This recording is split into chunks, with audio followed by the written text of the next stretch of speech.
2024 was the year of trying new things, realizing I wish I had more time on my hands, and re-loving old hobbies. While preparing for the next video, I'd figure I'd list off some of the games, books, and adventures I had throughout the year. Now, I will note this isn't a video of media I've indulged that came out in 2024. This is more of a recap of things I've played, read, or watched in 2024. Well, with that being said, why don't we start at the beginning? Final Fantasy VII Rebirth. FF7 Rebirth was my most anticipated game in 2024. After Remake came out in 2020, I went and played the original FF7 since I couldn't wait for Part 2 to come out, and I loved it. I especially love the exploring Midgar section of the game, with all the mini-games and getting to explore more of the characters' backstories, which is what made me so excited about Rebirth, since that's what the entire game would be about. Red 13 is my favorite character from FF7, so going to Cosmo Canyon and seeing his story fleshed out brought tears to my eyes. And I also couldn't be happier that he was now a playable party member. He never left my party the entire game. One thing I always found funny about people who've never played FF7 before was always assuming that this game is so serious, and how it touches upon serious topics, which it definitely does, don't get me wrong. But FF7 is filled with hilarious moments, and Rebirth does a fantastic job of keeping that same vibe. Cloud, the badass mercenary, is the biggest dork, and even though he'll be the first to run into battle against a giant monster, he'll also be the first to get flustered around girls and ride bareback on a dolphin. Barrett, a member of the supposed evil organization Avalanche with a gun for a hand, is the biggest sweetheart who loves his daughter, and if he could squeeze her into any conversation, he will. I'd also recommend doing most of the side quests for this game because a lot of the hilarious moments come from that. Life is Strange 2. I won't go into too much about my time with Life is Strange 2 since I did an entire video about how I supposedly don't like Life is Strange 2, but I will say that there's a certain character that I don't like. This game is great and talks about some of the hardest topics that we as people can have. Sean is one of my favorite characters from the Life is Strange series, and as Deck 9 keeps creating more and more Life is Strange games, I hope for one day we get to see Sean again. And to answer your question, no, I don't hate this game, and I'm really glad last year that I gave it another chance. Life is Strange Double Exposure. I honestly never thought we would see Max Caulfield as the protagonist again in a Life is Strange game. When Donod was still making the games for the series, they had said that Max's story was over and would be moving on from her. But now that Deck 9 has been in charge of the series for some time now, I was pleasantly surprised to see a much older Max who now teaches at a university. 6 months after her stay, her friend Sophie is shot and murdered, and it's up to Max to figure out who killed her with the help of her new powers. Max hasn't used her powers to unwind time since Arcadia Bay, but now has the powers to shift between two dimensions. One, which her friend Sophie is dead, and the other, where she is alive. I have to say I was very excited for this game, but I also had pretty low standards. I love Life is Strange, but I was just at a point with Max's story that I didn't need it expanded. But I am happy with the outcome, and of course, spoilers, that another game is in the works and it will continue with Max's story. I really like switching between both dimensions, and also I may have made Max a bit of a player with her kissing both dating options with both dimensions. Hey, they can't find out if they're in different dimensions, right? Pika! Pika! Pokemon Mystery Dungeon DX. I love Pokemon, to the point that I am 100% aware that I am the problem of buying every Pokemon game that comes out, even though it's hot garbage. Thankfully though, Pokemon Mystery Dungeon DX is not hot garbage. Is it a Pokemon game for everyone? Definitely not. But I mostly bought this game when it came out years ago just to satisfy my younger self. You see, I played the original Pokemon Mystery Dungeon Red Rescue Team for the Game Boy SP back in 2006, and I always got stuck trying to fight Zapdos. Didn't matter how many times I would restart the game, change my Pokemon and my partner, I would always get stuck at the same part.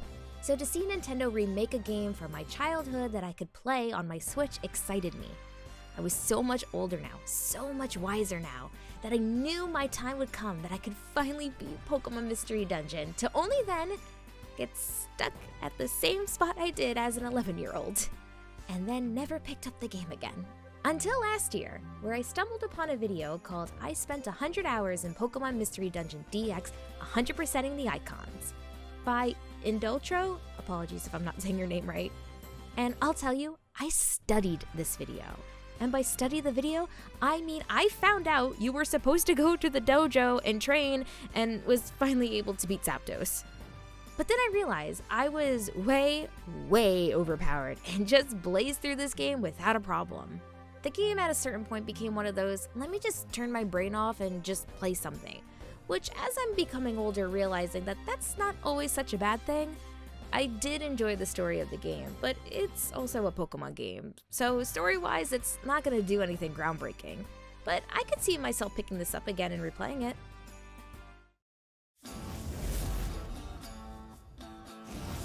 Hades.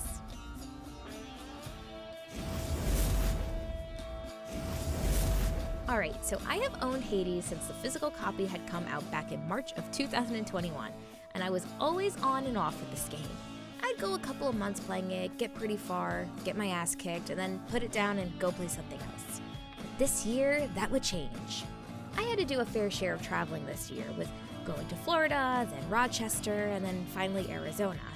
And this is usually when I get the most out of my Switch, since I'm forced to sit on a plane and do nothing. And every trip I took this year, I made sure the only game I played was Hades. And by the time I got home from my last trip, I finally did it. I beat Hades, and I got to reunite Zagreus with his mother. To then see that the game was not over, and in order to fully beat it, I would have to reunite him 10 more times. So I did what every other gamer in this situation would do. Call it a day and look up the ending, because you do not understand how fucking long it took for me to get here. Jokes aside, I really enjoyed Hades. And to be honest, top-down roguelike games aren't my cup of tea, but between the bits of story you unlock with each death, made it worth trying to keep trying and trying over again. It would be like I would be pissed one minute because I died and put so much effort into how hard I was fighting, but then be upset that I had to leave because I wanted to learn more about Thanatos or Nyx. But in order to do that, I had to go back and keep fighting. I loved Hades, and I couldn't be more excited for when Hades 2 comes out of early access. The Walking Dead Seasons 1 and 2. So I made a post at the beginning of the month discussing that the next video I'd be working on would be Telltale's The Walking Dead series. In case you're curious how my brain works to making videos, it's usually post whatever the prior video is, finally get to enjoy something like video games or reading, lay on the floor trying to figure out what to do next, write down some ideas, scrap those ideas, and then come up with something completely different. And The Walking Dead games were something different. I was just playing a bit of the first episode, and my god, I forgot how great this game was. Lee is a fantastic character, and I don't want to get into too much since I'll have a video about him, but I love this character. One of the things I used to complain about with some of the Telltale games was I sometimes felt like my choices never really mattered. It didn't matter what I chose. By the end of the game, I would always be set on the same path. But to be honest, I don't fully agree with that anymore. Don't get me wrong, there are definitely scenes where in one playthrough I could choose one scenario, and then in my next playthrough go in a completely opposite direction, and it just really wouldn't matter. Without giving out too much spoilers, Season 2 is just as great, and has also changed my opinion about how I used to feel about this game, though I do think this game suffers way more for the choices don't really matter. Sorry about not going into too much about these games, but I know there'll be a much lengthier video coming up, so please bear with me. This summer, Hikaru died. I've been reading manga since I was 10 years old, and even though I only really talk about video games on my channel, I actually have a large collection of manga and figures that I've been collecting since I was a teenager.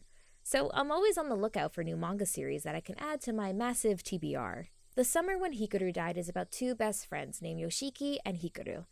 And one day, Hikaru goes missing for a couple of days with no one knowing where he's been. But one day he returns. And Yoshiki has a feeling that there's something different about Hikaru. Hikaru sits in the same seat he does in class every day and hangs out with Yoshiki just like they do every day. But one day Yoshiki brings this up to Hikaru and...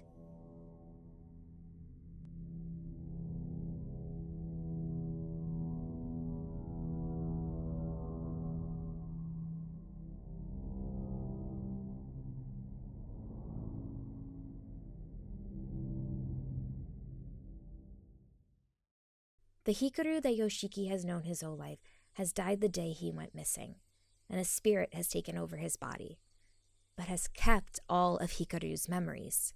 The summer when Hikaru died is a combination of a couple of genres, such as horror, mystery, and also BL. The spirit that has taken over Hikaru's body starts to have feelings for Yoshiki that he hasn't felt towards any other human, even to the point that if he were to ever lose Yoshiki, he just wouldn't be able to handle it.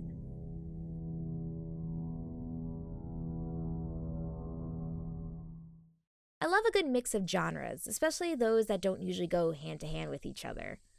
I'm currently only reading this manga as the physical volumes come out here in the States, which as of right now only means that there are 4 volumes out. But from what I could gather so far is that I'm curious how much of these fake Hikaru feelings are his, or are they what's left over of the real Hikaru? It's also interesting to see moments through Yoshiki's point of view because I feel he also likes Hikaru in a romantic sense.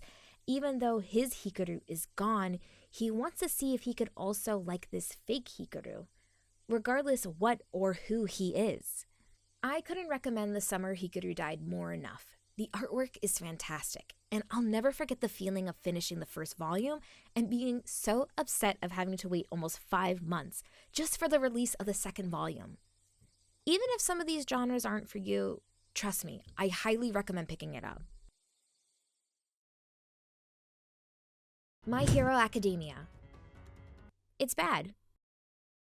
Alright, in all honesty, I don't hate all of My Hero Academia, but just like many of you that have read the series from start to finish, can understand just how disappointed I am with the ending. I don't have a problem with Deku losing his powers, and at first I didn't really hate the idea that he became a teacher at UA, but I saw this post that basically saying that, why didn't Deku become a police officer or even a detective? And reading that sentence made me realize how much I hated the ending to My Hero Academia. Yeah, why didn't Deku become a detective? He could have became the new True Man. Even though he doesn't have powers doesn't mean he still couldn't help with fighting bad guys. And sure, by the end of the chapter he gets a suit so he can go back to fight with his friends, but God, it just didn't feel right. Yorha, Pearl Harbor Descent. It's a Nier Automata manga, of course I'm reading this. So, fun fact. Before Nier Automata was the game we all knew today, game director Yoko Taro, not sure if you've heard of him, had made a play after Nier Replicant had came out called Yorha, that tells the story of A2 and an event called the Pearl Harbor Descent Mission. And a manga was based off this called the Pearl Harbor Descent Record, which came out last year. If you've seen the Nier Automata anime that came out 2 years ago, the anime had a segment dedicating to this manga as well. For my hardcore Nier Automata fans, I'd say give the manga a shot. It's interesting to see a different side of A2. She's not the tough, cold, rogue android that we know her in Nier Automata, but now a newer android who has recently taken over a group of female Yorha units and takes them on their first mission together as a group. The unit partners with a group of resistant members, and we actually get to see how A2 meets Anemone. As of right now, there's only 3 volumes out in the States, with the 4th volume coming out later this year, and so far I'm enjoying my read. But when it comes to the other Yorha and Resistant members, they're kinda just there. And since I've played the games, I'm more than aware of what their fates are, so I'm not that interested in them, but hey, it's more Yoko Taro content for me to indulge in, so heck, I'll take it. A Court of Thorns and Roses. Even though I enjoy reading manga, I do enjoy reading regular books. And, well, just like every woman my age, I read the book every woman is reading, which is A Court of Thorns and Roses. I fucking loved it. I loved it so much that I read every single book in the series, and I am currently waiting every single day for an update on the next book. It's really funny because my best friend last year recommended the book for me in hopes that I would be making fun of it, and she would get a good laugh out of my commentary, but she was wrong. So wrong. To give a quick synopsis, the book is about a girl named Farah who lives with her older sisters and father. They don't have much money, and Farah is the one who goes foraging for her family. One day while hunting, she sees a deer grazing, but just past the deer, she sees a wolf. Realizing that if she kills the wolf, she would be able to sell its pelt for money. So she takes the shot and kills the wolf. Later that night, a beast crashes into her home and says that the wolf she has killed was actually a fae and was part of the spring court. In this world, the human and fae are separated by a wall, but according to this monster, if a human were to kill a fae, they also must be killed. The monster makes a deal with Farah and says that he won't kill her, but instead, she must live with him for the rest of her life, never to see her family again. I love these characters, and I love how with every book I find a new character to love. I have cried, laughed, and enjoyed every moment of this series, especially the second book, A Court of Mist and Fury. This series got me back into reading, which not sure if that's a good thing because now I have such a long backlog that I have no idea what to do with. Updates. Okay, I have no script planned for this section, like I normally do, so I just figured I'm going to ramble about channel things and life things and all fun things. I did a lot of traveling this year. I went to a wedding for my friend. I went to Florida with family. That was fun. And I went to Arizona again for a wedding, and I've never been to Arizona. It was very hot. Well, not that hot, but it was fun. That's really all traveling wise I've done last year. I don't think I'll do as much this year, to be honest with you. It was so exhausting, but fun. Like I got to play Hades. It was great. Channel updates though. Yes, I'm working on a Walking Dead video. I have finished seasons 1, 2, and 3. I am playing the last season right now, season 4. So I am still kind of writing my notes for Walking Dead. So I'm in the recording process of the game. I've not started a script. I'm in the way I like to do things is like as I play a game, I like to like write notes with it, and then like I'll write the script like based off my notes, and I have not even finished writing my notes yet for season 1. So that's the other problem, that I'm not even close yet to starting a script, but that's okay. And then after that, I'm gonna make another Nier video. I'm gonna do Nier Reincarnation. The game is done. It's over. The servers ended, but like everything story wise is done. I have a really strong feeling that we're gonna get Nier content update this year. Whether if it's like finally like Square Enix forcing Yoko Taro to make a second Nier Automata game or just make another Nier game. I have such a good feeling about it. And I'm gonna be so wrong about it at the same time. It's just like how I have such a strong feeling that every day I'll wake up and there'll be new Kingdom Hearts news when Square Enix promised Missing Link at the end of 2024 and we're in 2025 with no Missing Link news whatsoever.